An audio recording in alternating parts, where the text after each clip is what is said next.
આપણે સ્મૃતિ વિશેની વાત કરીએ છીએ. શિક્ષણમાં સ્મૃતિનો જે ખ્યાલ છે એ ખૂબ જ મહત્વનો છે. તમારી સોસાયટીમાં જે પડોશીઓ છે એ પડોશીઓમાં તમારો સૌથી વધારે જેની સાથે સંબંધ છે એવા પડોશીનું એમ કે નામ આપો એવું કહેવામાં આવે.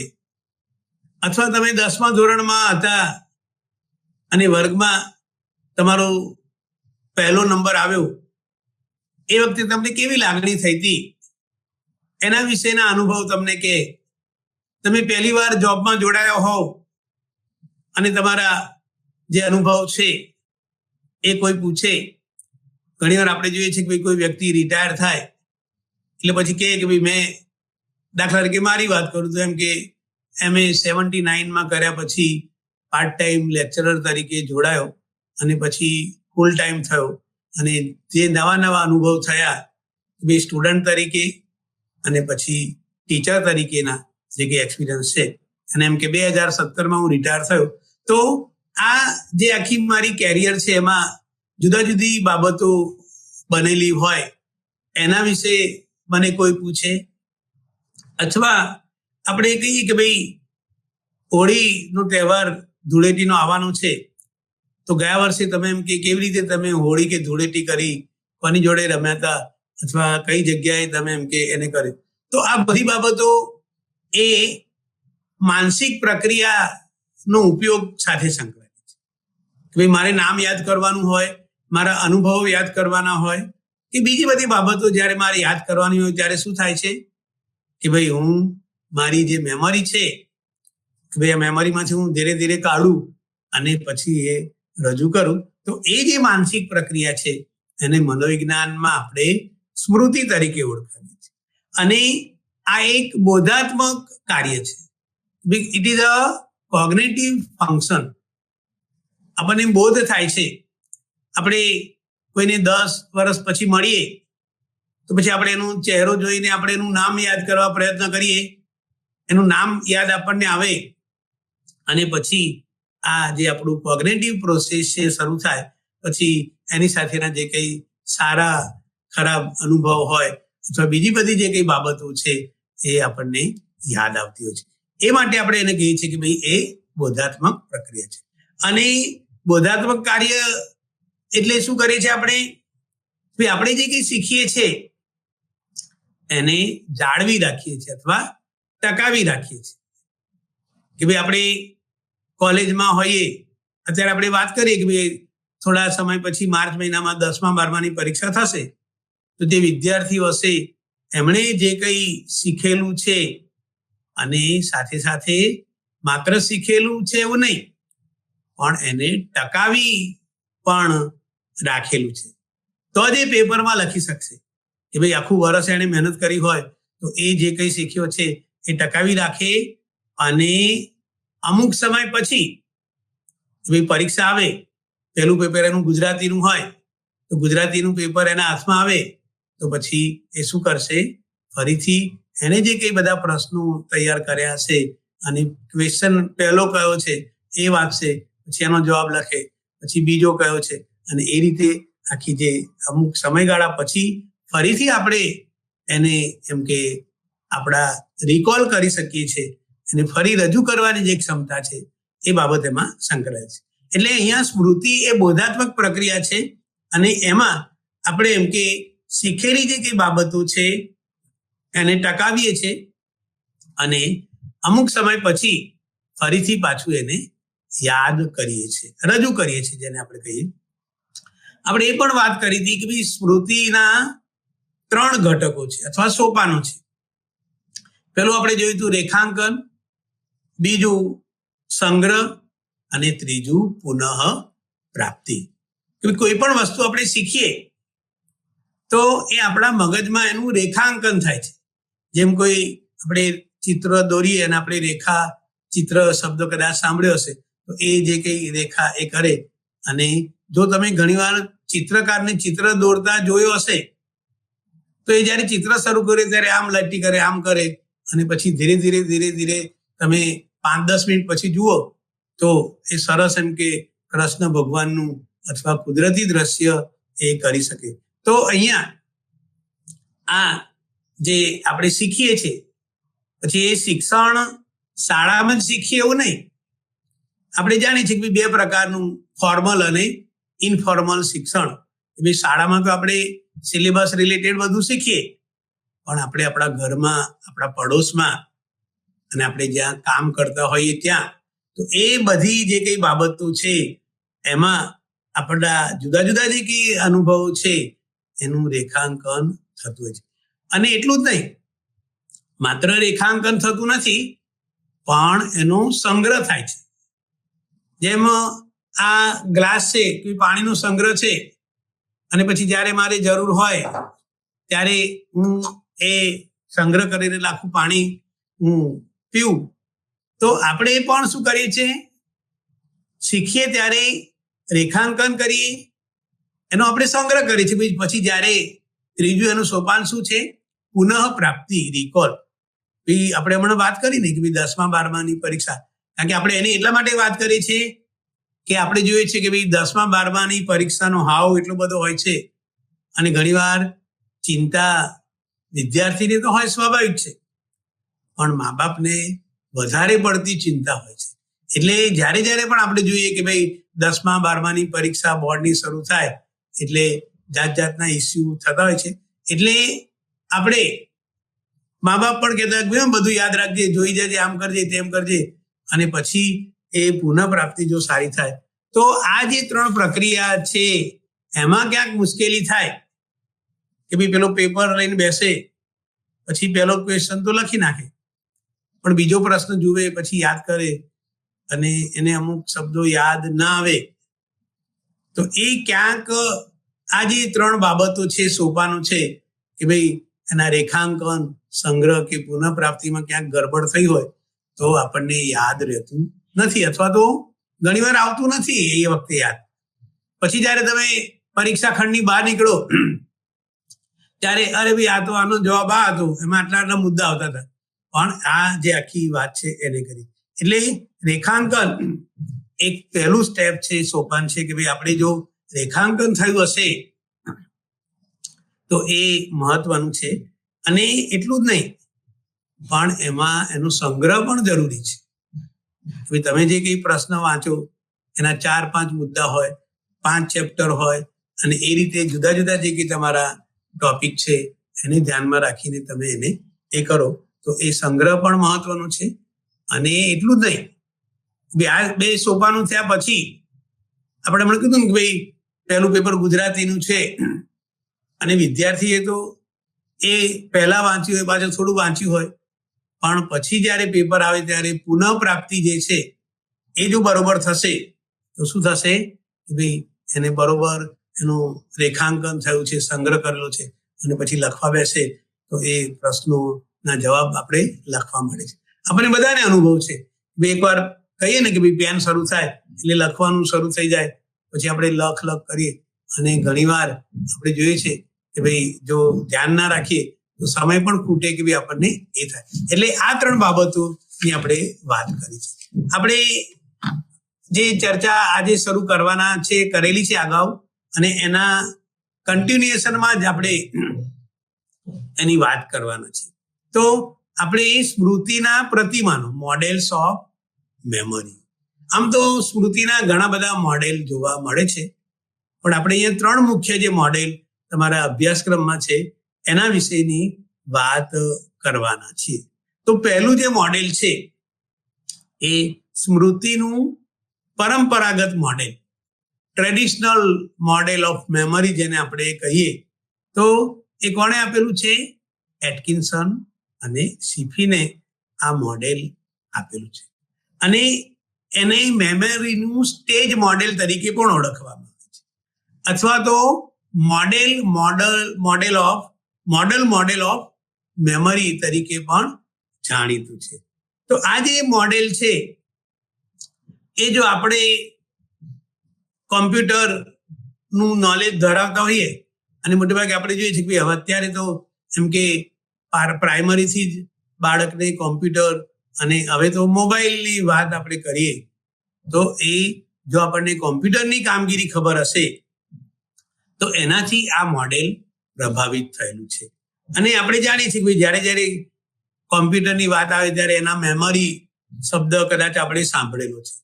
તો કોમ્પ્યુટરની ભાષામાં કહીએ તો બે પ્રકારની મેમરી RAM અને ROM, આ બંને શબ્દો જે લોકો કોમ્પ્યુટર જાણે છે એમના માટે નવા નથી. તો એ બંને જે શબ્દો છે આ મેમરી એ એમ કે હાર્ડ ડિસ્કના સ્વરૂપમાં એ એમ કે થયેલી હોય છે. તો કોમ્પ્યુટરની ભાષામાં આપણે વાત કરતા હતા કે ભાઈ RAM અને ROM અને એ જે મેમરી છે એ હાર્ડ ડિસ્કના સ્વરૂપમાં એમ કે એ થતી હોય છે. તો RM એ મેમરી છે કે જેનો ઉપયોગ કોઈ આપણે કાર્ય કરીએ ત્યારે RAM મેમરીનો ઉપયોગ કરીએ છીએ કે ભાઈ એ જ્યારે કંઈ પણ ફંક્શન કરવાનું હોય ત્યારે એને એ કરીએ. અને ROM મેમરીનો ઉપયોગ ક્યારે કરીએ છીએ આપણે કે ભાઈ અથવા તો એ મેમરી શેની સાથે સંકળાયેલી છે કે ભાઈ આપણે ફાઇલ શબ્દથી પરિચિત છીએ અને આપણે કહીએ છીએ કે ભાઈ જુદી જુદી ફાઇલ્સ આપણા કોમ્પ્યુટરમાં એમ કે સેવ કરેલી હોય અને એ ફાઇલનો જે સંગ્રહ છે અને એ એમ કે મેમરી સાથે એમ આપણા મગજમાં પણ મેમરી જે છે એનો સંગ્રહ થયેલો હશે તો આપણે એને રજૂ કરી શકીએ. તો અહીંયા આ જે મેમરીની વાત છે એ RAM અને ROM એ બંનેનો ખ્યાલ આપણને કોમ્પ્યુટરનો ઉપયોગ કરનારને છે અને એને આધારે એને આ જે સ્મૃતિ છે એના એટલે ફંક્શન અને સ્ટોરેજ એ બંનેના સંદર્ભમાં એને આ કોમ્પ્યુટરના ખ્યાલના આધારે મેમરીના મોડેલને સમજાવવા બંને પ્રયત્ન કરેલો છે. એમણે કીધું કે ભાઈ કોમ્પ્યુટરના કામ કરવા માટે માનવ સ્મૃતિના કામકાજની બરોબર એમ કે આ કોમ્પ્યુટર કામ કરે છે. જેમ આપણી સ્મૃતિમાં આપણે વાત કરી ને કે ભાઈ 3 સોપાનું રેખાંકન, સંગ્રહ અને પુનઃપ્રાપ્તિ, એમ કોમ્પ્યુટરમાં પણ આપણે કોઈ વસ્તુ ટાઈપ કરીએ એનો સંગ્રહ કરીએ અને એ રીતે આપણે એને એ કરીએ છીએ. એટલે આપણી પાસે મેમરી સિસ્ટમમાં વિવિધ બાબતો રહેલી છે. જેમ કોઈ કોમ્પ્યુટરની સિસ્ટમ હોય એમ આપણા મગજમાં પણ જે મેમરીનું સિસ્ટમ છે એમાં પણ જુદી જુદી બાબતો રહેલી છે. તો કઈ બાબતો રહેલી છે એના વિશે આપણે જોઈશું. તો પહેલું છે સંવેદી સ્મૃતિ, અને એના નામ પ્રમાણે જ સંવેદી એટલે સંવેદન સાથે, સેન્સરી. અને આપણા 5 સંવેદનો છે: આંખ, કાન, નાક, જીભ અને ત્વચા. અને એ રીતે આપણું જે સંવેદનનું તંત્ર છે આંખ, કાન, નાક, જીભ અને ત્વચા, તો એ સંવેદનો જે છે એ સંવેદનો દ્વારા આપણે માહિતી મેળવીએ છીએ. આપણી આજુબાજુનું જે કંઈ વિશ્વ છે તો એ વિશ્વ વિશે શેને આધારે માહિતી મેળવીએ છીએ? સંવેદન. પણ એ જે સંવેદનો છે એની સંગ્રહ શક્તિ કેવી છે? મર્યાદિત છે. અને એ ઓછા સમય માટે 5 સેકન્ડ, 10 સેકન્ડ અને એ રીતે આપણે એમ કે એ સ્મૃતિનો સંગ્રહ કરીએ છીએ. તો આ સંવેદી સ્મૃતિ. પછી બીજું છે ટૂંકા ગાળાની સ્મૃતિ. એના નામ પ્રમાણે જ કે ભાઈ આ જે સ્મૃતિ છે એ કેવી છે? ઓછા સમય માટે આપણે જાણકારી ધરાવીએ છીએ. એટલે એનું જે ડ્યુરેશન છે એ કેવું છે? શોર્ટ છે. થોડાક સમય માટે, અને એમ કે લગભગ એ જાણકારી આપણા જે મેમરી સિસ્ટમ છે એમાં 30 સેકન્ડ સુધી રહે છે. એટલે અહીંયા આપણે આ નામ આગળ પણ વાત કરી ને કે ભાઈ ટૂંકા ગાળાની એનું જે ડ્યુરેશન છે એ કેટલું છે? શોર્ટ છે. અને એટલે જ આપણે શોર્ટ ટર્મ મેમરી, અને આપણને બધાને અનુભવ છે કે ભાઈ 5 મિનિટ પહેલા કોઈ મને મળ્યું હોય અને પછી એના આખા ઘરનું ફૂલ એડ્રેસ મને બતાવે, પછી થોડા સમય પછી હું પાછો યાદ કરવા પ્રયત્ન કરું તો પછી મને કદાચ થોડું અડધું અમુક યાદ રહે કે ભાઈ એને કયો બ્લોક કીધો તો એનો નંબર, એરિયા શું છે, એનું લોકેશન શું છે, તો એ રીતે થાય. એવી રીતે ફોન નંબર, અત્યારે તો જો કે આપણા બધા જોડે મોબાઈલ છે, પણ કદાચ આપણને બધાને ખબર હશે કે ભાઈ ભૂતકાળમાં આપણે જે ફોન છે લેન્ડલાઇન ફોન, અને એમાં આપણને બધાને ખબર છે કે ભાઈ એ 9 અક્ષરો આડાઅવળા આપેલા હોય અને તમે પછી એમ કે 9, પછી 4, પછી 2, પછી 7, પછી 0, પછી 6, પછી 8, પછી 1 અને 0. તો શું કરશો તમે? જે નંબર કોકે કીધેલો છે એને એમ કે મેન્યુઅલી આપણે ડાયલ કરીએ છીએ અને આપણે એને યાદ રાખવા પ્રયત્ન કરીએ છીએ. એને જે કંઈ કીધો નંબર, એ નંબરને આપણે એ રીતે પ્રયત્ન કરીએ છીએ. અથવા તો ઘણીવાર જે ડિટેક્શન જેને આપણે કે શોર્ટ હેન્ડ, હવે તો ઓછા થઈ ગયા, પણ ભૂતકાળમાં કોઈ વ્યક્તિ હોય તો એના પીએ હોય અને એ પેલો બોલે એને ડિક્ટેટ કરે તો એ શું કરશે, એની મેમરીમાં એને થોડા સમય જ યાદ રહેશે કે ભાઈ એ બોલે આખું શબ્દ હોય પણ એનું નિશાની અમુક પ્રકારની હોય અને એ રીતે પછી એને એ કરવા પ્રયત્ન કરે. ત્રીજું છે લાંબા ગાળાની સ્મૃતિ, લોંગ ટર્મ મેમરી. અને આપણને બધાને રસ એમાં છે. એક સ્ટુડન્ટ તરીકે અથવા આપણે કોઈ વ્યવસાયમાં કામ કરતા હોઈએ તો એમાં મહત્વનું શું છે? લોંગ ટર્મ મેમરી છે. અને આ જે લોંગ ટર્મ મેમરી છે એ શું છે? આપણી જુદા જુદા પ્રકારની જે બધી સ્મૃતિ છે એનો ભંડાર, સ્ટોર હાઉસ માનવામાં આવે છે. આપણે કદાચ વેર હાઉસ શબ્દ સાંભળેલો હશે. અને ઘણીવાર તમે જુઓ કે ભાઈ કોઈ કારનું હોય ગોડાઉન, તો એમાં 500-600 કાર એનો સંગ્રહ, એટલે ત્યાં ભેગી કરેલું, એકઠી કરેલી હોય. એમ આપણે પણ હમણાં વાત કરી ને કે ભાઈ કોઈ 10મા ધોરણમાં હોય, તેને હિન્દી હોય, ઇંગ્લિશ હોય, વિજ્ઞાન હોય, સમાજ વિદ્યા હોય, ગણિત હોય, અથવા તો કોઈ સાયન્સમાં હોય, ફિઝિક્સ હોય, કેમેસ્ટ્રી હોય, બાયોલોજી હોય, મેથેમેટિક્સ હોય, ઇંગ્લિશ હોય. તો આ જુદા જુદા જે બધા વિષયો છે એ વિષયોનો સ્ટોરેજ, કારણ કે આપણે અત્યારે 10મા 12માનું છે એનું ઉદાહરણ એ કરી છે, તો એ 12મા ધોરણમાં કોઈ સાયન્સમાં હોય તો શું થશે? એ 11મામાં હશે ત્યારથી જ મહેનત કરશે અને એ બધું જે કંઈ શીખેલું હશે એનું સ્ટોરેજ અહીંયા થયેલું હશે. અને એ સ્ટોરેજ કેવું છે? Long term. કે ભાઈ એ જૂન મહિનામાં કોઈ ટોપિક શીખ્યો હોય પણ હવે એને ક્યારે રજૂ કરવાનો છે? માર્ચ મહિનામાં. તો એ જે કંઈ શીખ્યો છે જૂન, જુલાઈ, ઓગસ્ટ અને ધીરે ધીરે જુદા જુદા મહિનાઓમાં એનું જે કંઈ લર્નિંગ છે, એનું જે રેખાંકન છે, એનું જે સ્ટોરેજ છે એ બધું થયેલું હોય છે. અને એટલે જ કે ભાઈ લોંગ ટર્મ મેમરીમાં આપણે ફરીથી જ્યારે જરૂર પડે ત્યારે એને આપણે યાદ રાખી શકીએ.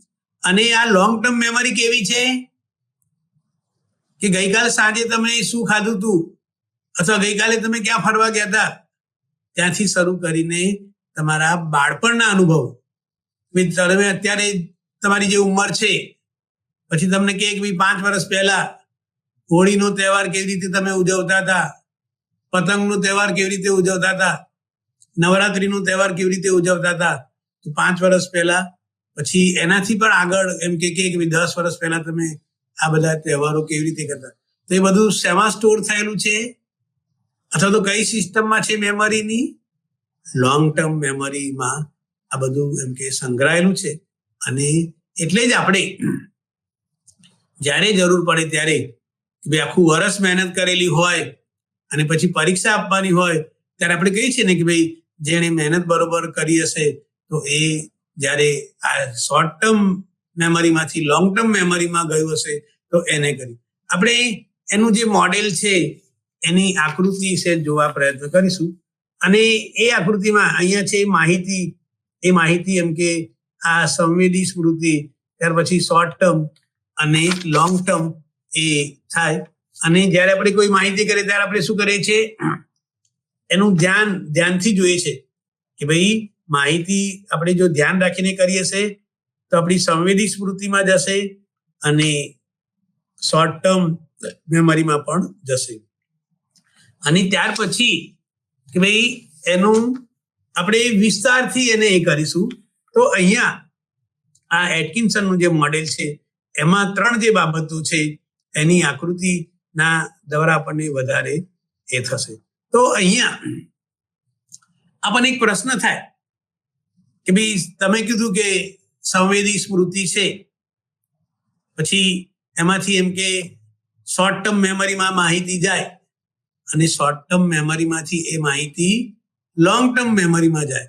તો આ જે મેમરી સિસ્ટમ છે ભાઈ એકમાંથી બીજામાં કેવી રીતે જાય છે? આજુબાજુ ઘણા બધા સંવેદનો છે, એમાંથી આપણે દાખલો લઈએ કે 10-15 વ્યક્તિ ઉભેલી છે અને એમાંથી જ આપણે એક્સ ને બોલાવીએ છીએ, એની જોડે વાત કરીએ છીએ, એને જોઈને સ્માઇલ આપીએ છીએ.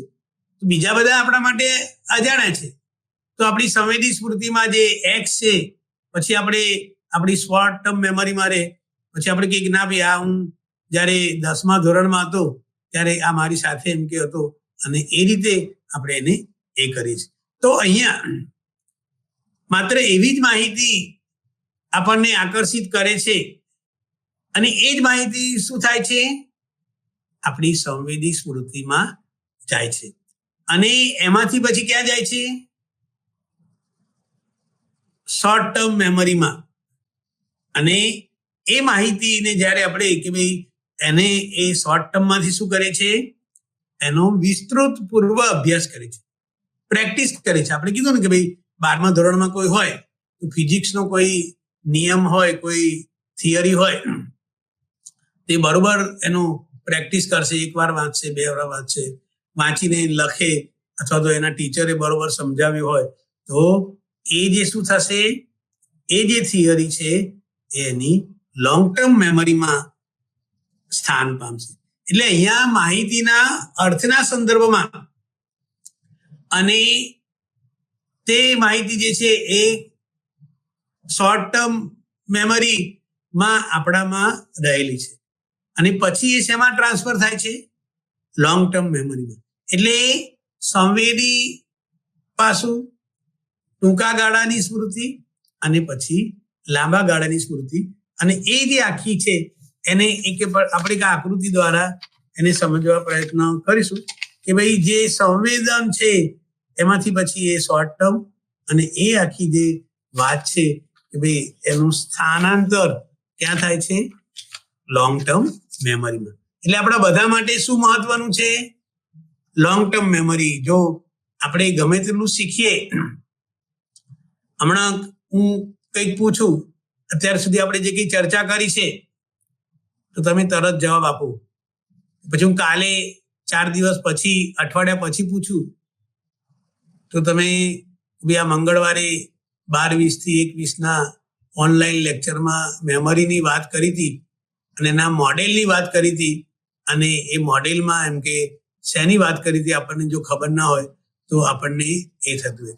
તો અહીંયા આ જે સ્મૃતિના પહેલા મોડેલની આપણે વાત કરેલી છે. ત્યાર પછી બીજું જે મોડેલ છે એ પ્રસંસ્કરણ મોડેલ, એટલે કે પ્રોસેસિંગ મોડેલની આપણે અહીંયા વાત કરીશું. પ્રોસેસ એટલે એક જાતનું નિર્માણ, એક રેકોર્ડ જેને આપણે કહીએ, અથવા ઉપયોગિતા સાથે કે ભાઈ આપણે કહીએ છીએ ને કે ભાઈ પ્રોસેસિંગ જો બરોબર થયેલું હશે તો આપણે એમ કે એને એ કરી શકીએ. તો આ જે મોડેલ છે, આપણે જે હમણાં મોડેલની વાત કરી, એ મોડેલની ટીકા આ મોડેલ કરે છે. અને એને કીધું કે ભાઈ આપણી એમ કે જ્યારે સ્મૃતિની વાત કરી ત્યારે આપણા સ્મૃતિમાં વિભિન્ન સિસ્ટમ જોવા મળે છે. અને અહીંયા એને આપણે જે વાત કરવાના છે પ્રસંસ્કરણના મોડેલની, તો એના લેવલ છે, સ્તર છે. તો લેવલ ઓફ પ્રોસેસિંગ ની મોડેલની અહીંયા વાત કરી છે. તો એને કીધું કે ભાઈ આ મોડેલ મુજબ માહિતી સફળતાપૂર્વક પ્રાપ્ત થશે કે નહીં, તેનો આધાર શેના ઉપર છે? એનું પ્રોસેસિંગ કેવી રીતે થયું છે એના ઉપર એનો આધાર રહેલો છે. અને એ જે એલઓપી છે એ સ્તર દર્શાવે છે કે જેમાં આપણે માહિતીને એનકોડ કરીએ છીએ. આપણે પહેલા કહીએ કે કોડિંગ કરીએ અને પછી એને એનકોડ કરીએ કે ભાઈ કોડ કર્યો નક્કી, પછી આપણે જ્યારે એ કરવા બેસીએ ત્યારે કોડને ઉકેલી છે. સાદી ભાષામાં કહીએ કે ભાઈ આપણે ઘણી વાર જોઈએ છે કે ભાઈ ABCD ના જે અક્ષરો છે એને આપણે નંબર આપી દઈએ અને પછી એ નંબર પ્રમાણે હું એમ કે કોઈ શબ્દ એ કરું અને પછી એને આધારે અક્ષર આપણે કરીએ તો આ જે કોડિંગ કર્યું એને એનકોડિંગ જેને આપણે કહીએ એને એ કરી. એટલે આ જે મોડેલ છે એ અગાઉનું જે મોડેલ છે એના કરતા જુદું છે અને એની ટીકા કરીને એના મર્યાદામાંથી એમ કે આ મોડેલ આવેલું છે. તો એ મોડેલ કોણે આપેલું છે? ક્રેક અને તુલવિંગે. અને એમણે 3 પ્રકારના એલઓપી દર્શાવે છે. જ્યારે આપણે કંઈક શીખીએ તો એ જે લેવલ ઓફ પ્રોસેસિંગ છે તો પહેલું કયું છે? ભૌતિક અથવા સંરચનાત્મક પ્રોસેસ જેને આપણે કહીએ. અને શેની સાથે સંકળાયેલું છે? ભૌતિક વિશેષતા સાથે સંકળાયેલું. અને એ જે કઈ ભૌતિક વિશેષતાઓ છે એને આધારે જે કઈ માહિતી એ થાય એનું આપણે એનકોડિંગ કરીએ છીએ. આપણે એક સાદો દાખલો લઈએ. સોરી, જુદા જુદા આકારો ભૂમિતિના, આ ત્રિકોણ છે, પછી આ ચોરસ છે, પછી આ લંબચોરસ છે, પછી આ ગોળ છે. તો આપણે કેવી રીતે એને કરીશું કોડિંગ કે ભાઈ જ્યોમેટ્રિકલ ફિગર છે અને એને આધારે આપણે એ જે ફિગરો છે એ ફિગરોને આપણે એક એનું ભૌતિક સ્ટ્રક્ચર છે. એવી રીતે કોઈ પ્રાણીઓના ચિત્રો હોય તો પછી આપણે શું કરીએ છીએ? આપણે એનું કેવી રીતે વર્ગીકરણ કરીએ? સાદી ભાષામાં કહીએ કોડિંગ કરીએ. આપણે પાલતુ પ્રાણી, પછી જંગલી પ્રાણી, એવા રીતે આપણે કરીએ. ભાઈ પાલતુ પ્રાણીમાં આપણે શું કરીશું? કૂતરો છે, ગાય છે, બીજા બધા જે કઈ પ્રાણીઓ છે. તો એ આપણે જ્યારે પ્રાણીઓના 10-15 શબ્દો આપેલા હોય તો આપણે એનું કોડિંગ કરીશું કે ભાઈ આમાં પાલતુ પ્રાણીઓ કયા છે અને ત્યાર પછી જંગલી પ્રાણીઓ કયા છે. સિંહ છે, દીપડો છે, વાઘ છે. તો આપણે શું કર્યું? અહીંયા જે સ્તર છે, સિસ્ટમ છે, એમાં શું કર્યું કે ભાઈ આપણે એના આકારને આધારે, એ પ્રાણીઓના આધારે પછી આપણે એ સાદો દાખલો લઈએ. ઘણી વાર આપણે જોઈએ ને કે ભાઈ કોઈ જગ્યાએ તમે જમવા જાઓ, કોઈ હોટલ હોય તો બહાર એમ કે બોર્ડ મૂકેલું હોય કે ભાઈ ગુજરાતી થાળી મળશે, રાજસ્થાની થાળી મળશે, પંજાબી થાળી મળશે. તો પછી એમાં એનું વર્ણન આપેલું હોય કે ભાઈ પંજાબી થાળી કોને એ કરે, એમાં શું આવે, રાજસ્થાની જે થાળી છે એમાં કયા કયા ખોરાક અથવા તો કઈ વાનગીઓ મળે, અને ગુજરાતી હોય તો એમાં કઈ કઈ વાનગીઓ મળે. એમ આપણે હમણાં ફરી દાખલો કે ભાઈ હમણાં થોડા દિવસ પછી સોમવારે કે મંગળવારે કે બુધવારે જે હોળી અને ધૂળેટીનો તહેવાર છે, તો ઘણીવાર કદાચ આપણને ખબર હશે તો કે કોઈ વ્યક્તિને પૂછીએ કે ભાઈ શું કે હું હોળી ભૂખ્યો છું, ભાઈ હોળીના દર્શન કર્યા પછી આપણે જમીએ તો એ પહેલા આખો દિવસ શું ખાશે? ધાણી ખાશે, ખજૂર ખાશે, ચણા ખાશે, ચવાણું ખાશે. એટલે આવું બધું એ લેશે ખોરાકમાં.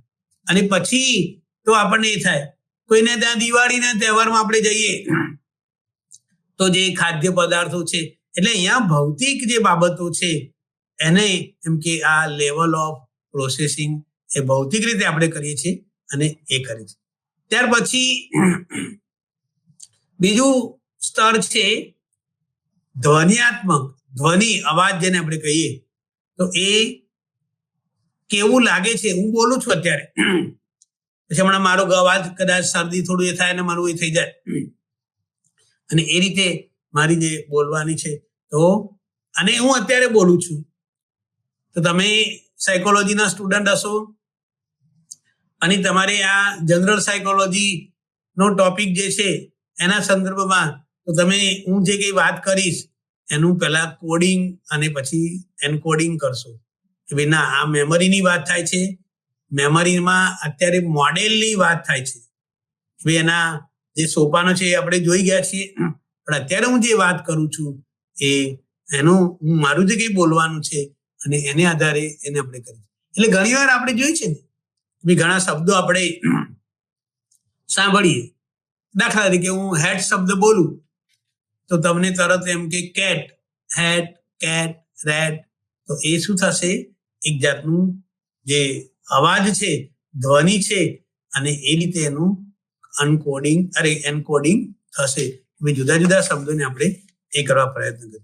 તો અહીંયા આપણે મને 3 પ્રકારના વાત કરી: ભૌતિક, ત્યાર પછી સ્વર ધ્વનિ સાથે સંકળાયેલું, અને હજુ આપણે ત્રીજાની વાત કરવાના છે. પણ પહેલા મેં આકૃતિ તમને બતાવી છે કે ભાઈ સિમેન્ટિક જે છે એટલે પહેલું જે છે એ પ્રમાણમાં સહેલું છે, પછી આપણે બીજા સ્તરમાં એને કરીએ, પછી ત્રીજું જે સ્તર છે કેવું છે? અઘરું છે. એટલે અહીંયા આપણે એરો મારે છે ભાઈ પ્રોસેસિંગ જે છે એની શરૂઆત ક્યાંથી થાય છે? ભૌતિક બાબતથી. આપણે પદાર્થો જોઈએ છે, એનું વર્ગીકરણ કરીએ છીએ, અને પછી એનો જે અવાજ છે અને એ અવાજ અને પછી એને આપણે કહીએ કે ભાઈ એનો અર્થ. ભાઈ અત્યારે હું જે કઈ વાત કરું છું એ સ્મૃતિ વિશેની વાત કરું છું. ભાઈ હું કઈ ગમે તેમ ખાલી બબડું છું કે ચલો હવે કલાક મારે પૂરો કરવાનો છે એટલે આડી અવડી બધી વાતો કરું છું એવું નથી. પણ હું શું કરું છું કે ભાઈ હું જે કઈ બોલું છું અને એ અર્થપૂર્ણ છે. મારી જે કઈ ચર્ચા છે એ અત્યારે શેના ઉપર છે? મેમરીના જુદા જુદા મોડેલ ઉપર. કે ભાઈ પહેલા આપણે પરંપરાગત મોડેલની વાત કરી, એની સાથે સંકળાયેલા જુદા જુદા જે કઈ મુદ્દાઓ છે એને આપણે જોવા પ્રયત્ન કર્યો.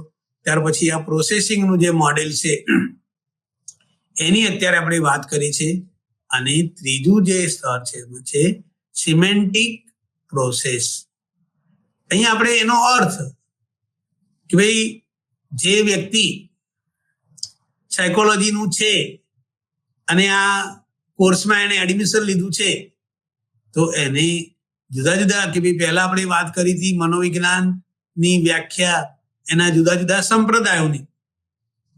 જો આપણને ખબર હોય કે ભાઈ આપણે શરૂઆતમાં રચનાવાદની વાત કરી હતી, એ પહેલા આપણે વાત કરી હતી કે ભાઈ સાયકોલોજી નો ઉદ્ભવ ફિલોસોફીમાંથી થયેલો છે, પણ ફિલોસોફીના ખ્યાલ કેવા છે? આત્મલક્ષી છે. આપણે એનું વસ્તુલક્ષી અભ્યાસ કરી શકતા નથી. અને જો સાયકોલોજીને સાયન્સ બનાવવું હોય તો આવા વસ્તુલક્ષી ખ્યાલ ચાલે નહીં. અને આપણે કદાચ ખબર હોય આજે પણ સાયકોલોજી જે શબ્દ છે એ 2 શબ્દોનો બનેલો છે, સાયકી અને લોગોસ. તો શરૂઆતમાં સાયકીનો અર્થ શું કરવામાં આવતો? આત્મા અથવા મન, અને લોગોસ એટલે શાસ્ત્ર. તો આત્મા અથવા મનનું શાસ્ત્ર પણ આપણે હમણાં વાત કરીને કે ભાઈ આ કન્સેપ્ટ કેવા છે? અત્યારે ફિલોસોફિકલ છે.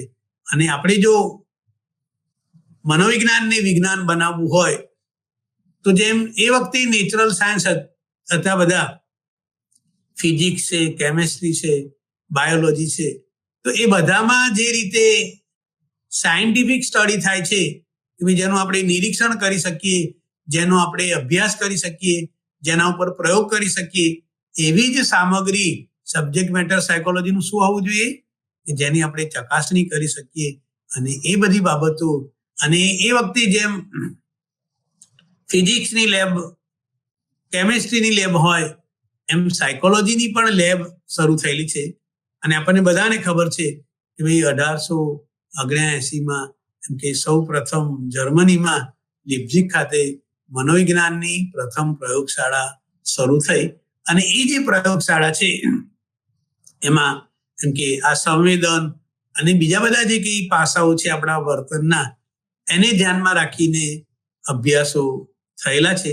અને એમાં ચેતના કે ભાઈ કોન્શિયસનેસ, અત્યારે તમે બધા જે લોકો મને સાંભળે છે એ કોન્શિયસ છે કે ભાઈ હું જે કઈ વાત કરું છું એ વાત સ્મૃતિના મોડેલની છે, અને એમાં પણ સેમેન્ટિક જે પ્રોસેસ છે એની આપણે વાત કરીએ છીએ, અને એ અર્થમાં આપણે એને એ કરીએ છીએ. તો અહીંયા આ જે પાસું છે એના વિશે આપણે એને એ કર્યું છે. એ મોડેલની આપણે આ બીજા મોડેલની આપણે વાત કરી. હવે જે છેલ્લું મોડેલ છે, પેલું આપણે પરંપરાગત મોડેલ જોયું, ત્યાર પછી આ બીજું પ્રોસેસિંગ વાળા સંદર્ભમાં ચર્ચા કરી, અને હવે ત્રીજું છે એકીકૃત મોડેલ અથવા કાર્યાત્મક કે વર્કિંગ મેમરી, જેને અને અત્યારે આપણે બધા આ શબ્દથી પરિચિત છીએ કે ભાઈ વર્કિંગ મેમરી ને એ કરીએ. તો અહીંયા જે આગળ આપણે વાત કરી એટકિન્સન અને શિફરીને જે મોડેલ એમ કે આપેલું હતું, તો એમાં આપણે એક શબ્દ કદાચ યાદ કરવા પ્રયત્ન કરીએ, STM, શોર્ટ ટર્મ મેમરી. અને એ એવું માનતા હતા કે ભાઈ આપણે કોઈ વસ્તુ યાદ કરીએ તો થોડા સમય માટે જ એમ કે એ વસ્તુ આપણને આપણા સ્ટોરેજમાં રહેશે, અને એટલે જ આપણે એમ કે શબ્દ શું વાપર્યો છે, ટૂંકા ગાળાની. એનું જે ડ્યુરેશન છે એ બહુ લાંબુ નથી. બે કોઈ નંબર આપણને કહે અને પછી આપણે એ નંબર મેન્યુઅલી ડાયલ કરીએ, પહેલા એને આ કીધો પછી આ અને એ એમ કે એ થાય. તો કેટલાક લોકો એવું માનતા હતા કે ભાઈ આપણે અમુક બાબતો થોડા સમય માટે જ યાદ રાખીએ છીએ, પણ એ લોકો જે માનતા હતા કે ભાઈ આ ટૂંકા ગાળાની સ્મૃતિ છે એ એમ કે એનું જે સંગ્રહ છે એ થોડા સમય માટે જ છે, પણ પછી જ્યારે જુદા જુદા અભ્યાસો થયા, અને આપણે જોઈએ કોઈ પણ શાસ્ત્ર હોય, કોઈ પણ વિજ્ઞાન હોય, તો વિજ્ઞાનમાં સતત ફેરફાર થતા હોય છે. કદાચ આપણને બધાને ખબર હશે, આજથી 15 વર્ષ પહેલાનો જે મોબાઈલ છે અને અત્યારે આપણી જોડે સ્માર્ટફોન છે, તો એમાં સતત ફેરફારો થતા રહ્યા છે કે ભાઈ એમાં રિસર્ચ થાય, અને આપણે જોઈએ છે ને અવારનવાર મોટું આખું પાનું ભરીને પેપરની જાહેરાત આવે કે ભાઈ એપલનો નવો ફોન, એમાં આટલા ફીચર્સ છે, અને એ રીતે એ થાય. તો અહીંયા આ શોર્ટ ટર્મ મેમરીની આપણે વાત કરી છે, અને એમ કે આપણે એવું માનતા હતા પહેલા કે ભાઈ થોડા સમય માટે આપણી મેમરીમાં એમ કે આ બધી બાબતો સંગ્રહાય છે, અને પણ હવે આપણે એ સ્વીકારતા નથી. તો આ જે ખ્યાલ હતો, પછી જે કે જુદા જુદા અભ્યાસો થયા, અને અભ્યાસોમાં શું જોવા મળ્યું, STM ની પ્રકૃતિમાં ગતિશીલતા છે. એક ગતિ છે કે ભાઈ ટૂંકા ગાળાની સ્મૃતિ છે, એનો જે નેચર છે, એનું જે સ્વરૂપ છે કેવું છે, ગતિશીલ છે. જેમ આપણે સાદો દાખલો લઈએ કે ભાઈ કોઈ તળાવ હોય અને એની જે ચારે બાજુ પાણી, તળાવનું રાઉન્ડ હોય છે, તેમાં પાણી કેવું છે, સ્થિર છે. પણ આપણે કોઈ નદી હોય, કોઈ ઝરણું હોય, તો એમાં જે પાણી છે કેવું છે, ગતિશીલ છે. તો આ જે ટૂંકા ગાળાની સ્મૃતિ છે એ પહેલા આપણે એવું માનતા હતા કે ભાઈ થોડાક સમય માટે જ છે, પણ હવે આપણે એમ કે એમાં પણ એક ગતિ છે, અને એ ગતિ જે છે એ માત્ર માહિતીના સંગ્રહના રૂપમાં કામ કરે છે એવું નહીં, પણ એક સંજ્ઞાત્મક અથવા તો બોધાત્મક કાર્યને પૂરું કરવા માટે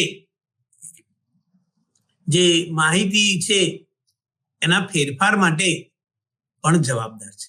એટલે શરૂઆતમાં શોર્ટ ટર્મ મેમરી આપણે કીધું કે ભાઈ થોડા સમય માટે છે, પણ હવે આપણે એમ કે એ શોર્ટ ટર્મ મેમરીની જે આખી વાત છે એમાં એક ગતિશીલતા છે, અને એ ગતિશીલતા અને એમાં આ જે બે પાસા છે કે ભાઈ એક એનું સ્ટોરેજ અને બીજું છે એનું કોગ્નેટિવ પાસું. તો એ જે પાસું છે એને આપણે એ કરે છે, અને એ શું કરે છે? માહિતીમાં જે કઈ ફેરફાર થાય એ ફેરફાર લોંગ ટર્મ માટે આપણામાં રહે અને એને એ થાય, એટલે એ વાત એને કરેલી છે.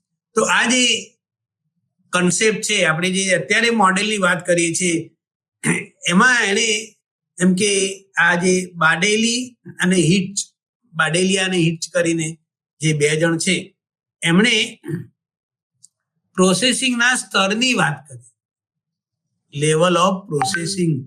તો એ જે વિચારનો સમાવેશ કર્યા પછી STM ને માટે એક નવું મોડેલ પ્રસ્થાપિત કર્યું. ભાઈ શોર્ટ ટર્મ જે મેમરી છે એના માટે આ જે વાત થઈ પ્રોસેસિંગની, અને એ શોર્ટ ટર્મ મેમરીમાં જે કઈ પ્રોસેસ થાય છે એ પ્રોસેસને આધારે જે મેમરી આપણી એ થાય કે જેના માટે શબ્દ આપણે હમણાં જોયો કયો, વર્કિંગ મેમરી, કાર્યશીલ મેમરી જે છે એની આપણે અહીંયા આ જે ત્રીજું મોડેલ છે એમાં એના ઉપર ભાર મૂકવામાં આવેલો છે. તો અહીંયા આ જે કાર્યશીલ મેમરીની અસ્થાયી સંગ્રહની જે વાત છે એ કેવી છે કે ભાઈ સીમિત ક્ષમતા નહીં, અથવા એની જે પ્રણાલી છે એ પ્રણાલી અને કેવી છે, પાછી જટિલ કાર્યોવાળી છે. એટલે આ શોર્ટ ટર્મ મેમરીમાં પણ એમ કે આ બધી બાબતો રહેલી છે.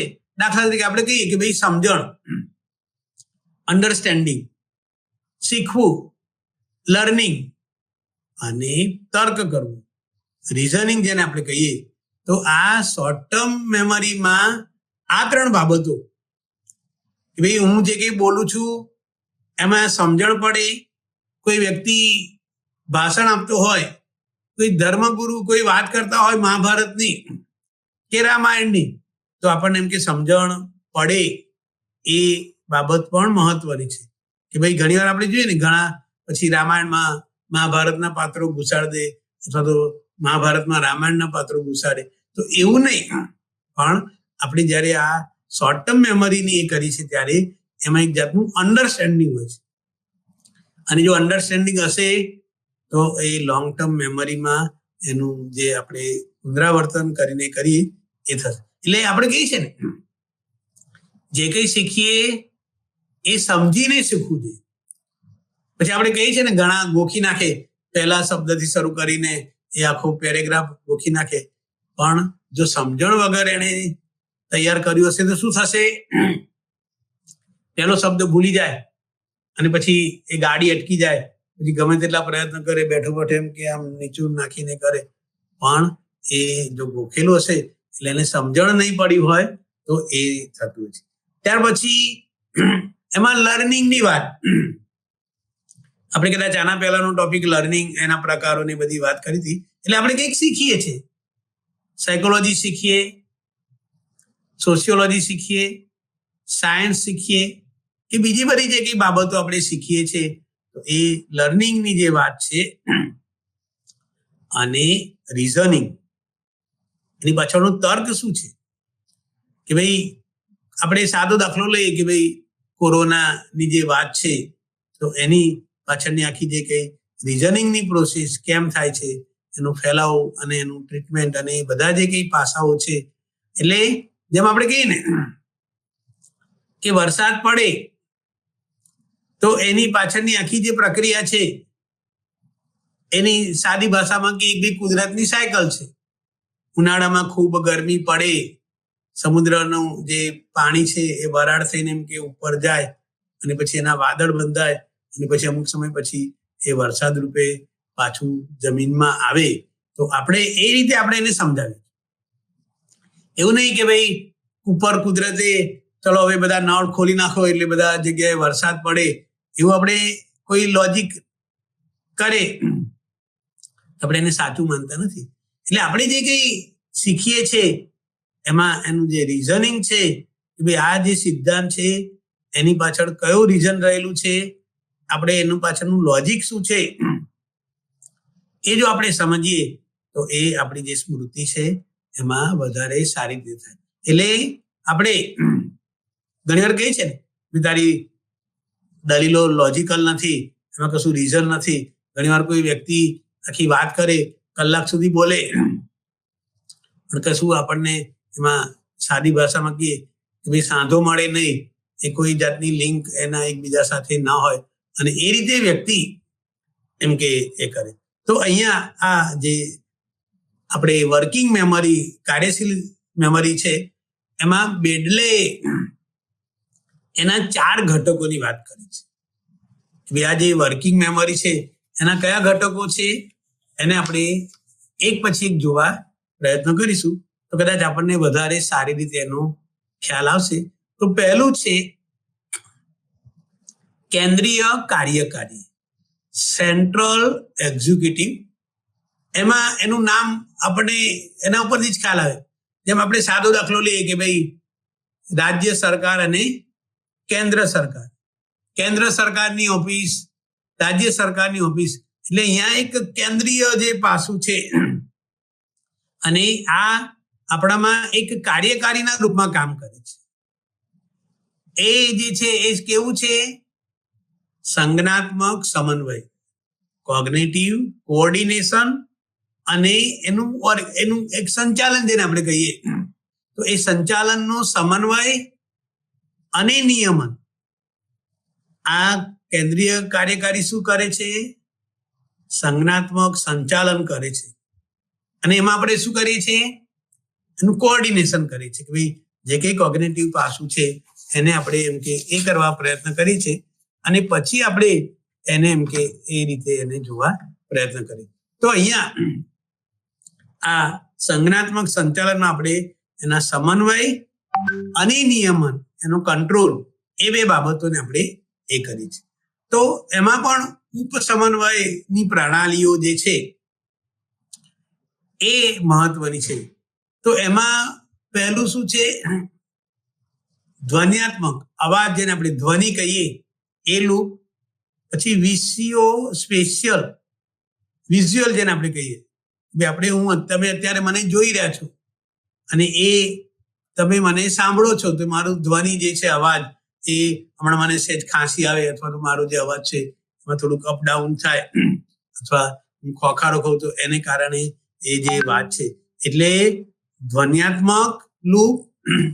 પછી આ વિઝ્યુઅલ્સ જેને આપણે કહીએ, અને એપિસોડિક, પ્રસંગના આધારે એની આપણે એમ કે એ કરીએ. તો અહીંયા આ બાબતો એમ કે મહત્વની છે કે ભાઈ આ નક્કી કરે છે કે કઈ સ્મૃતિ લાંબા સમયનો ભાગ બનશે અને કઈ સ્મૃતિનો નાશ થશે. આપણે કીધું ને કે ભાઈ કોઈ વ્યક્તિ મળે આપણને, એનો પરિચય આપે. આપણે ઘણીવાર ઘણા બધાને અનુભવ છે કે આપણે દિવાળીની કે ઉનાળાની રજામાં અહીંથી એમ કે જમ્મુ જઈએ ટ્રેનમાં, તો ટ્રેનમાં આપણી જોડે બીજી પણ વ્યક્તિ હોય. શરૂઆતમાં આપણે એની જોડે બહુ પરિચય નથી કરતા. જેમ કે ટ્રેનમાં 9 વાગે ઉપડેલી હોય, પછી 12 વાગે એટલે પેલી વ્યક્તિ લંચ કાઢે, પછી આપણને પણ ઓફર કરે, પછી વાત થાય કે ભાઈ તમે ક્યાંના છો, શું કરો છો, અને એ કહે કે ભાઈ હું પ્રોફેસર છું, તો પેલો કહે છે કે હું પણ એમ કે ફલાણી જગ્યાએ ટીચર છું, અને એ રીતે પછી ધીરે ધીરે વાતચીત થાય, અને એ રીતે એમ કે આ જે આખી બાબત છે. અને પછી આપણે જ્યારે અઠવાડિયું સાથે ફર્યા પછી છૂટા પડીએ ત્યારે એકબીજાના નંબર અને બધી વાત જેને કહીએ, પહેલાના સમયમાં આપણે એડ્રેસ લેતા હતા, પછી આપણે એને લેટર લખીએ, અને પછી ત્યાં આગળ આપણે કેવી મજા કરી અને શું થયું. પણ ધીરે ધીરે શું થશે? 1 વર્ષ, 2 વર્ષ, 3 વર્ષ પછી આપણે એને ભૂલી જઈએ છીએ. તો અહીંયા જે આપણી સ્મૃતિ છે એમાં કઈ બાબતોને આપણે લાંબા સમય સુધી સંગ્રહ કરવાનું છે, એને ટકાવવાની છે, અને પછી એની પુનઃપ્રાપ્તિ કરવાની છે, એ અને કઈ બાબતો એવી છે કે ભાઈ એને આપણે એનો નાશ કરીએ છીએ. તો એ જે વાત છે એ અહીંયા આપણે જ્યારે શીખવાની વાત કરીએ છીએ, કારણ કે આપણે બધા શિક્ષણ મેળવીએ છીએ, અને શિક્ષણ મેળવ્યા પછી જે આપણે હમણાં કીધું કે ભાઈ ફિઝિક્સનો કોઈ 12મા સાયન્સનું સ્ટુડન્ટ છે, તે જુદા જુદા ટોપિક ફિઝિક્સના ચેપ્ટર હોય અને એ પછી એમાંથી મહત્વનું જે હોય આપણે ઘણી વાર જોઈએ છે ને ભાઈ આઈએમપી પછી પાછા મોસ્ટ આઈએમપી અને એવું આપણે કરીએ છીએ. તો આખા ચેપ્ટરમાં કઈ બાબત મહત્વની છે, કઈ બાબતને યાદ રાખવાની છે અને બાકીની જે બાબતો છે એ આપણને યાદ રહે નહીં, એની સ્મૃતિનો નાશ થશે. એટલે અહીંયા આ કેન્દ્રીય કાર્યકારી છે એ નક્કી કરે છે કે ભાઈ કઈ બાબતોને લાંબા સમય સુધી યાદ રાખવાની છે અને એની સાથે એ થાય. ત્યાર પછી આપણે હમણાં આગળ એક શબ્દ વાપર્યો ધ્વનિ ઉપરથી ધ્વન્યાત્મક લૂપ, ફિનોલોજીકલ લૂપ જેને આપણે કહીએ. તો એમાં બે બાબતો છે, એક મૌખિક અને બીજું શ્રવણ. હું બોલું છું એ મૌખિક છે, તમે કાનથી સાંભળો છો, ના પણ સાંભળતા હો પણ તમે આમ સિરિયસલી બેઠેલા હોવ અને તમારું ધ્યાન મારા તરફ હોય. આપણે હમણાં ઘણી બધી વાર કહીએ છીએ કે ભાઈ આ જે ઇન્ટરેક્શન છે કેવું છે, વન વે છે. હું જો કે અત્યારે બોલું પછી એમાં સમજણ પડી ના પડી, કંઈ પૂછવું હોય ના પૂછવું હોય એ કંઈ શક્ય નથી. તો અહીંયા બે બાબતો કે ભાઈ જ્યારે આપણે એમ કે આની વાત કરી ત્યારે આપણે મૌખિક બોલીએ છીએ અને પછી સાંભળીએ પણ છીએ અને એ જે જાણકારી છે એને આપણે એનો સંગ્રહ કરીએ છીએ. હું અત્યારે બોલું, તમે ધ્યાનથી સાંભળો છો અને એ સાંભળ્યા પછી ભાઈ અત્યારે આપણે જે વાત કરીએ છીએ એ મુદ્દો એમ કે આપણે મોડેલની વાત કરીએ છીએ અને એ મોડેલમાં એમ કે આપણે આ જે કંઈ પાસું છે એને આપણે એ કરીએ છીએ. તો અહીંયા આજે આપણે ધ્વન્યાત્મક લૂપની વાત કરીએ છીએ. ભાઈ હું બોલું છું, તમે કાનથી સાંભળો છો અને એનો સંગ્રહ કેટલો છે ભાઈ એ એમ કે એવું કહેવાય છે કે ભાઈ 2 મિનિટમાં એમ કે એનો નાશ પામે છે. પણ શું કરીએ જો તેનો પૂર્વ અભ્યાસ ન કરીએ તો કે ભાઈ હું આ બધા મોડેલની વાત કરું પછી તમે કલાક પછી આ બધા મોડેલ અથવા તો આ લેક્ચર ફરીથી તમારા યુટ્યુબ ઉપર જુઓ, 1 વાર સાંભળો, 2 વાર સાંભળો, એટલે એનું પ્રેક્ટિસ જેને આપણે કહીએ. જો આપણે એ 2-3 વાર વાંચીશું અને જ્યારે આપણે શીખવાડીએ ત્યારે જો આપણે એને ધ્યાનથી સાંભળ્યું હશે અને એ મહત્વનો મુદ્દો છે તો શું થશે, જો આપણે એનો પૂર્વ અભ્યાસ કરીએ તો લાંબા સમય સુધી રહે. પણ જો આપણે સાંભળી લીધું અને આપણે કહીએ ને કે ભાઈ આ કાનમાંથી આપણે સાંભળીએ અને આ કાનમાં નીકળી જાય, અથવા ઘણી વાર કહીએ છીએ કે ભાઈ ઉપરથી ગયું બધું, એ કોઈ વ્યક્તિ અડધો કલાક પોણો કલાક વાત કરે પણ પછી કોઈ આપણને પૂછે શેની વાત કરી, તે આપણા સામું જોઈ રહે, પછી આપણે મનમાં થાય કે ના ભાઈ આને બધું ઉપરથી ગયું લાગે છે, એનું ધ્યાન નથી. એટલે જો આપણે એનો પૂર્વ અભ્યાસ ના કરીએ તો શું થશે, એનો નાશ થશે. અને એમાં 2 ઘટકો છે. એક ધ્વન્યાત્મક સંગ્રહ, જે કે અવાજ છે એ અવાજનો આપણે સંગ્રહ કરીએ છીએ અને એ સંગ્રહ કેટલીક સેકન્ડ માટે આપણે માહિતીને સંગ્રહીએ છીએ, તો એ ઘટક. અને બીજું છે ઉચ્ચારાત્મક રિહર્સલ. ભાઈ હું જે કંઈ ઉચ્ચાર કરું છું એ તમને બધાને ખબર પડે છે કારણ કે તમે ગુજરાતી જાણો છો. પણ કોઈ તેલુગુ ભાષી હશે, હું જે કંઈ બોલું, અથવા તો મને ગુજરાતી આવડે છે, બીજી કોઈ ભાષા તેલુગુ ખબર નથી, તો શું થશે, એ જે કંઈ ઉચ્ચારો કરશે મને કંઈ ખબર પડશે નહીં. અને પછી આપણે ઘણી વાર કહીએ છીએ ને કે ભાઈ લોટામાં કાંકરા નાખીને કોઈ ખખડાવતું હોય એવો અવાજ આપણને એ થાય. તો અહીંયા આ જે આર્ટિક્યુલરી ઉચ્ચારાત્મક જે રિહર્સલ છે એની આપણે વાત કરી છે અને એના માટે માહિતીનો પૂર્વ અભ્યાસ જરૂરી છે. કોઈ પણ વસ્તુ આપણે શીખવી હોય તો એની પ્રેક્ટિસ, આપણે સાદો દાખલો લઈએ, કોઈ આપણે નાના હોઈએ 6-7 વર્ષના, પછી આપણે સાયકલ શીખીએ, તો સાયકલ શીખ્યા પછી આપણે શું કરીએ છીએ, એનો પૂર્વ અભ્યાસ કરીએ છીએ, એની પ્રેક્ટિસ કરીએ છીએ અને એ રીતે આપણે પછી જ્યારે સાયકલ પર બેસીએ ત્યારે આપણે એ સાયકલ ચલાવીએ છીએ. અહીંયા આપણે જે વાત કરીએ છીએ એ એના ઉચ્ચારની સાથે કોઈ આપણને ટેલિફોન નંબર કે ભાઈ 94 270 680 10, તો આપણે પછી એને શું કીધું હતું પહેલા? 94 કીધા, પછી 270 અને હા પછી 680, છેલ્લે આપણને છેલ્લું એમ કે 10 હતા. તો આ જે છે તો એ આપણે શું કરીએ છીએ, એક જે ધ્વનિ છે, બોલે જે વ્યક્તિ એને જે ઉચ્ચાર કર્યો એને આપણે રિકોલ કરીને એ કરવા પ્રયત્ન કરીએ છીએ. તો અહીંયા આ જે વાત છે એને આપણે એ કરીએ છીએ. ત્રીજો જે મુદ્દો છે આપણે અહીંયા આ મેમરીના સંદર્ભમાં આપણે ત્રીજો જે કરીએ છીએ તો કયું છે? Visual special સ્કેચપેડ. વિઝ્યુઅલ એટલે દ્રશ્ય.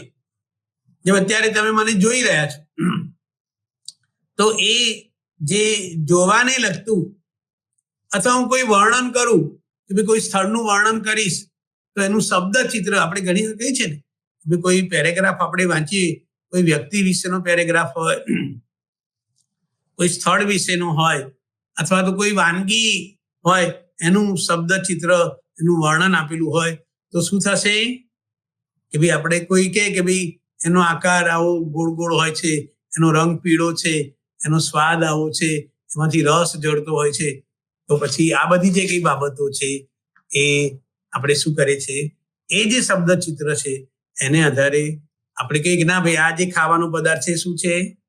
જલેબી છે, એવો આપણને ખ્યાલ આવતો છે.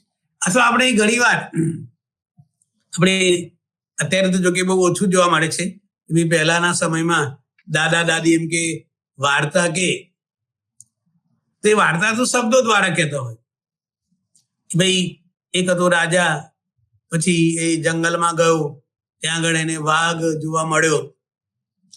તો આપણે શું કરીએ છીએ, એ વાર્તાને જ્યારે સાંભળીએ ત્યારે આપણે રાજાનું ખ્યાલ આપણે એનું ચિત્ર આપણામાં એ થાય.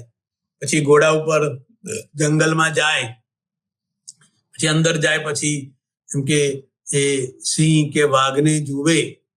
તો આ બધા જે શબ્દો છે એ શબ્દનું ચિત્ર કે ભાઈ આપણે વ્યક્તિનું ચિત્ર અને ઘોડા ઉપર જાય.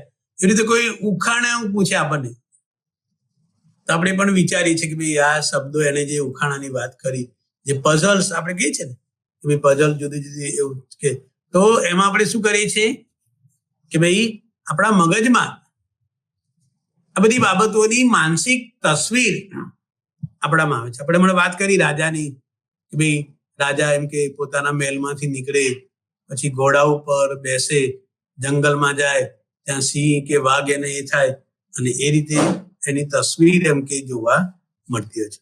તો અહીંયા આપણે જ્યારે કોઈ વાર્તા કે ત્યારે એ વાર્તાને આપણે વિઝ્યુઅલાઇઝ કરીએ છીએ. અને હવે તો આપણે જોઈએ છે ને કે ભાઈ વિઝ્યુઅલ્સ દ્વારા જે કઈ કન્સેપ્ટ હોય એને વધારે સારી રીતે એમ કે રજૂ કરીએ તો આપણને એ વધારે સારી રીતે યાદ રહે, અને જો આપણને યાદ રહે તો આપણે વધારે સારી રીતે એને એ કરી શકીએ. એટલે આપણે આ શું કરીએ છીએ, માનસિક તસવીર આપણે એમ કે, અને એના માટે આપણે શેનો ઉપયોગ કરીએ છીએ, આપણું જે વિઝ્યુઅલાઇઝેશન છે એનો ઉપયોગ કરીએ છીએ. અને આ જે આખી વાત કરી આપણે, એની જે આકૃતિ છે એ આપણે સેજ જોઈએ અને પછી આપણે એની ચર્ચા કરીશું, અને આપણે આ જે મુદ્દો છે એ પૂરો કરીશું.